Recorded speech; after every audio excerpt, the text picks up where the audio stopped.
Dear colleagues, dear ladies and gentlemen, I'm very impressed of the wonderful speeches of my dear colleagues, of Mr. Landsbergis and Mrs. Sandra Kalniete. We are in the same political family. My closest neighbor in the European Parliament physically is Mr. Landsbergis, and we are very much on the same views on the subjects discussing today.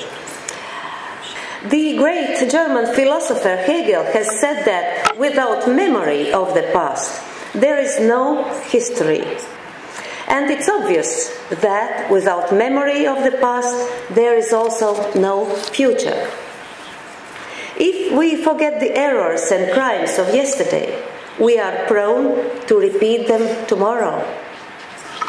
This is why it's very important that history is being analyzed and such conferences are being organized. I would like to thank from the very heart to Lithuanian Parliament for holding this very important event here in Vilnius, and Mr. Račinskas and his office, of course, especially. As you know, I'm one of those who represent Latvia in the European Parliament.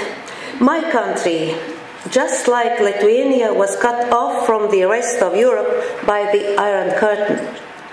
The Baltic people went through a horrific double occupation. Both the Nazis and the Soviets inflicted enormous human sufferings in Eastern European countries, now characterized by historians as a bloodland. Some people in Europe are surprised. Why do we not celebrate the Victory Day at 9th of May? On May 9th, 2005, the Prime Minister of Luxembourg, Juncker, thanked the Soviet Union for liberating his country from fascism.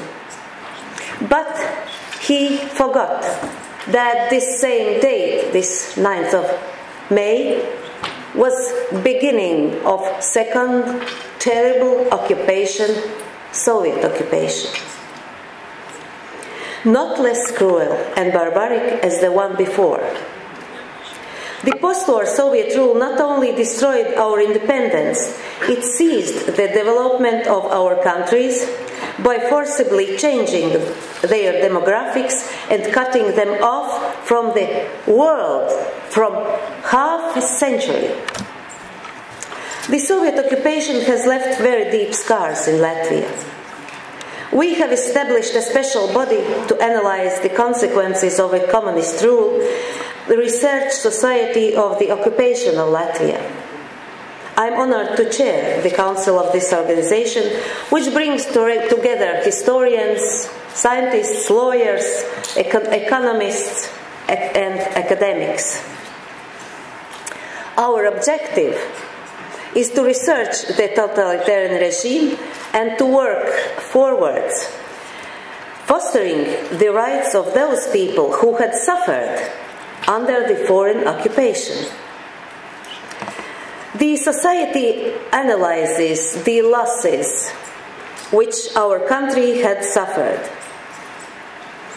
both human and material losses. Our experts had created a methodology to calculate the overall damage inflicted by the Soviet occupation of Latvia, which is why this June I coordinated a very successful international conference, Social, Economic and Environmental Losses Damage Caused by the Soviet Union in the Baltic States, which gathered members of European Parliament and experts from a number of countries, including Mr. Arūnas Bubnis and Mr. Boris Sokolov, and this was right after the mentioned conclusions of Commission, and we were proud also that we achieved this, that Commission published these conclusions.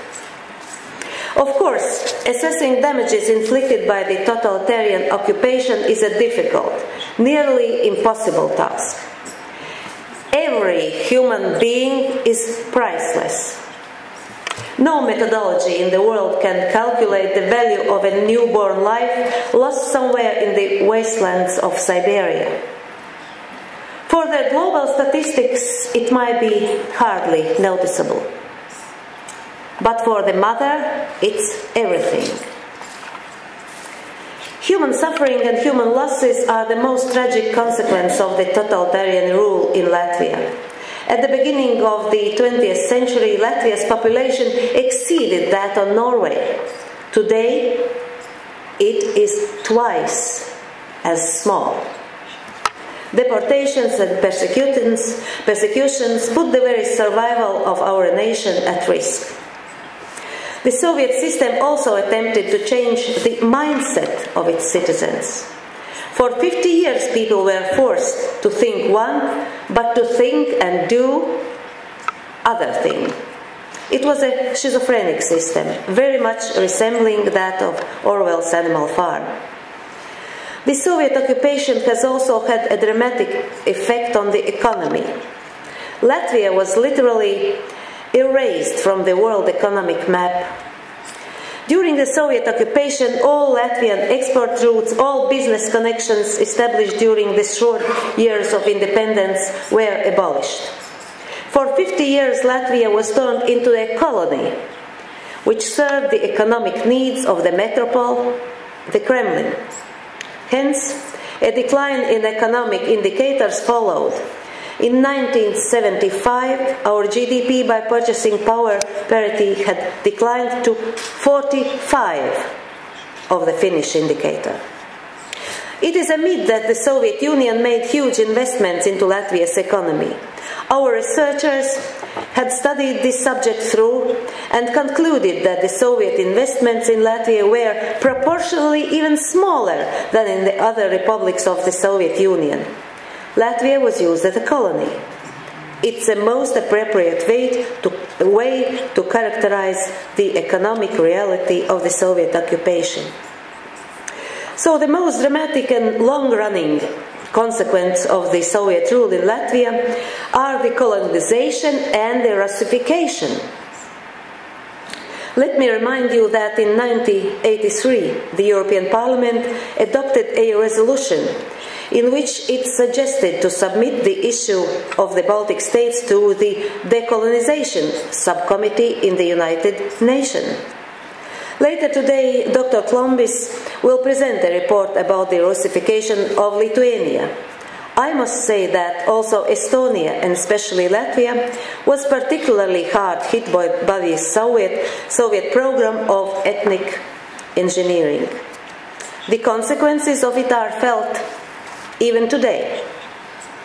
Before the Soviet occupation in 1940, there were 8% of Russians in Latvia, 80% Latvians.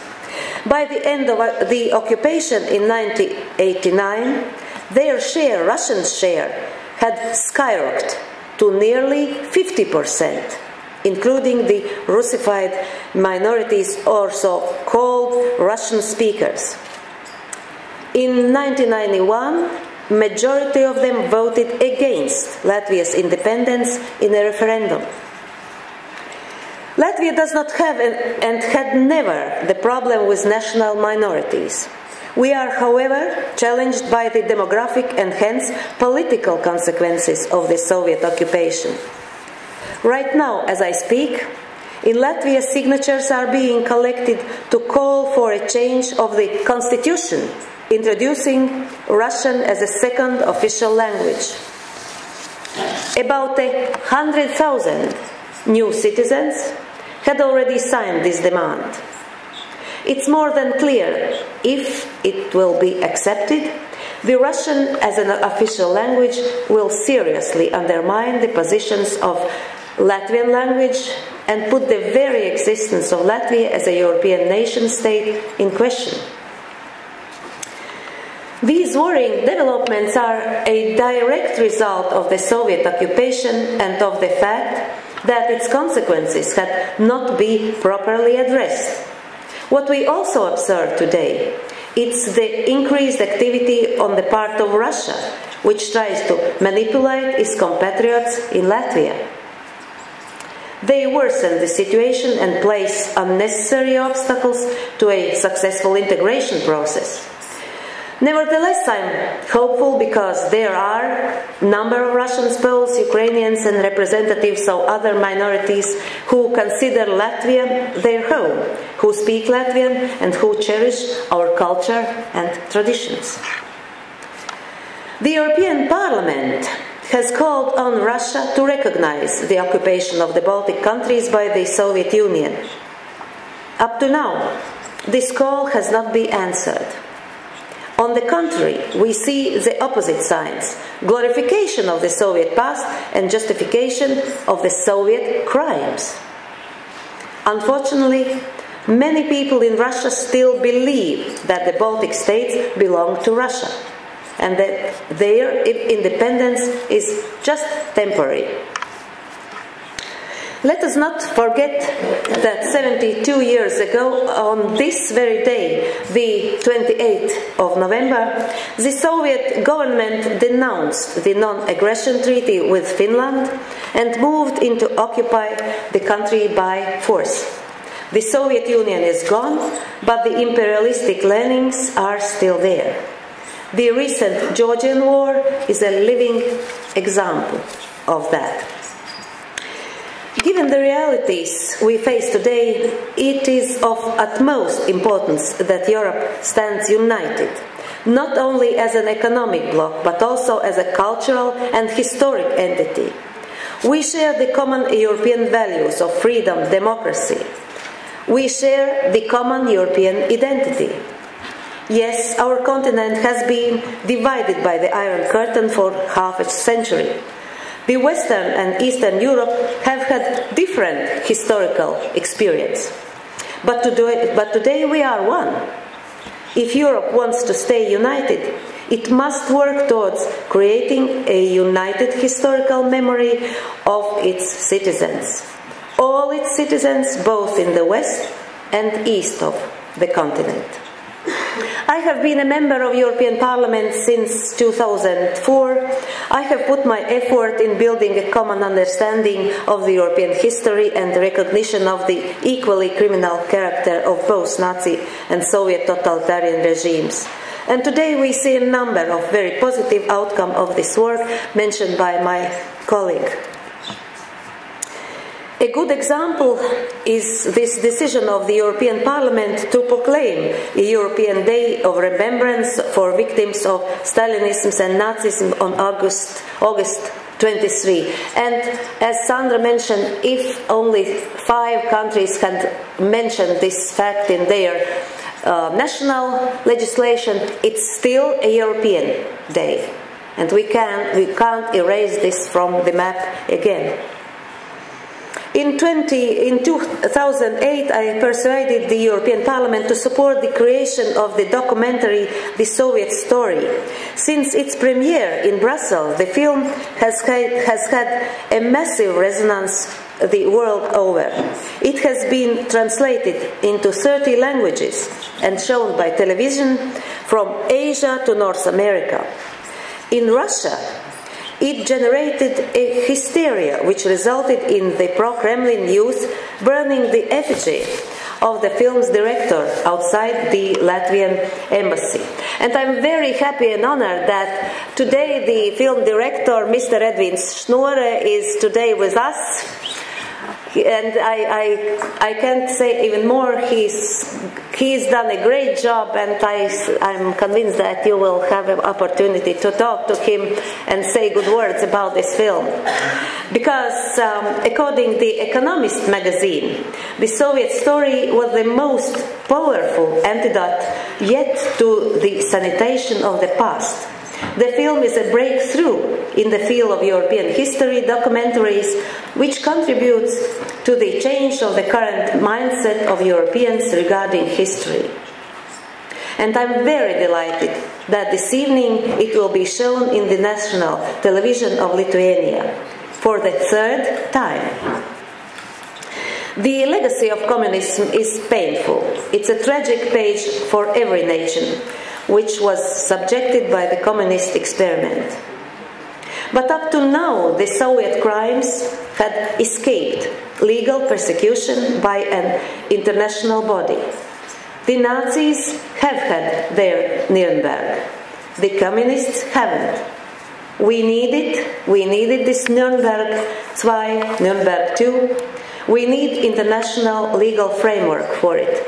And I remember that few years ago, Mr. Zingeris was there, Mrs. Kalniet was there. We were in the premises of Commission, and all we were the same opinion. We need this. And I'm very thankful to my colleagues who very much proposed this idea.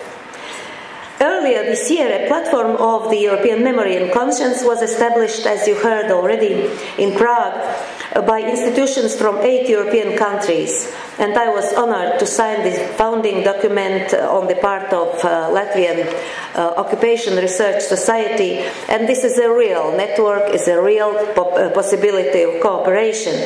Because I strongly believe that by common efforts, only by common efforts, we can bring about the universal condemnation of the criminal Soviet regime.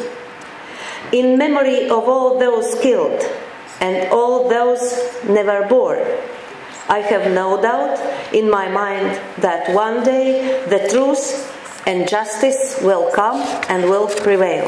Thank you very much.